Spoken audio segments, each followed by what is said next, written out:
tulisan-tulisan yang seolah basis laporan intelijen itu dalam bahasa saya.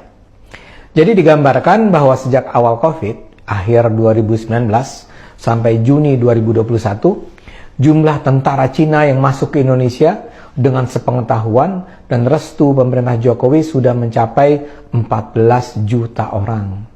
Menurut laporan intelijen ini, gelombang kedatangan tentara Cina memanfaatkan kelengahan masyarakat Indonesia yang sedang terpusat perhatiannya pada pandemi. Targetnya pada 2024 sudah akan ada 100 juta warga Cina masuk ke Indonesia. Bayangkan, 100 juta warga Cina. Setiap kali pemerintah memberlakukan PPKM atau PSBB, pada saat itulah tentara merah Cina akan masuk ke Indonesia. Sebagian akan berpura-pura menjadi tenaga kerja asing atau berpura-pura menjadi tenaga kesehatan dengan menggunakan seragam APD, perawat, dokter yang mengenakan masker.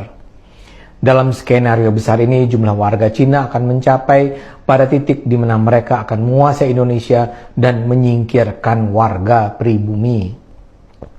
Mereka melakukan ini dengan pertama-tama melumpuhkan dan menguasai instansi keamanan, Polri, Angkatan Laut, Angkatan Darat, Angkatan Udara.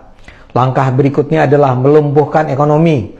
Dengan kebijakan-kebijakan PPKM, ekonomi rakyat dan ekonomi pribumi akan melemah. Seluruh sendi-sendi ekonomi kaum pribumi lumpuh. Mereka yang bekerja di sektor informal tidak akan sanggup bertahan. Sementara sebaliknya, perusahaan-perusahaan Cina, terutama yang memiliki koneksi dengan bisnis di tanah leluhur, akan semakin berkibar dan berjaya.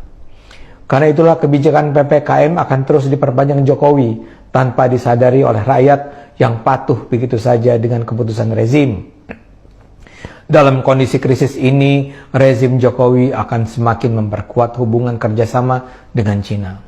Dengan alasan demi pemulihan ekonomi, pemerintah akan membuka lebar investasi Cina.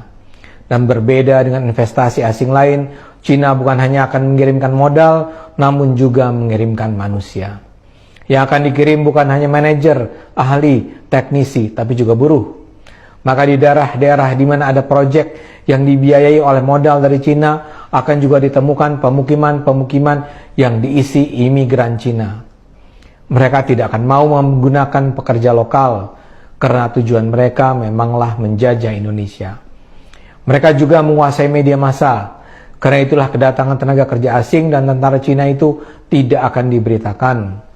Begitu juga dengan pendidikan, rakyat pribumi akan diperbodoh dengan sistem pendidikan daring.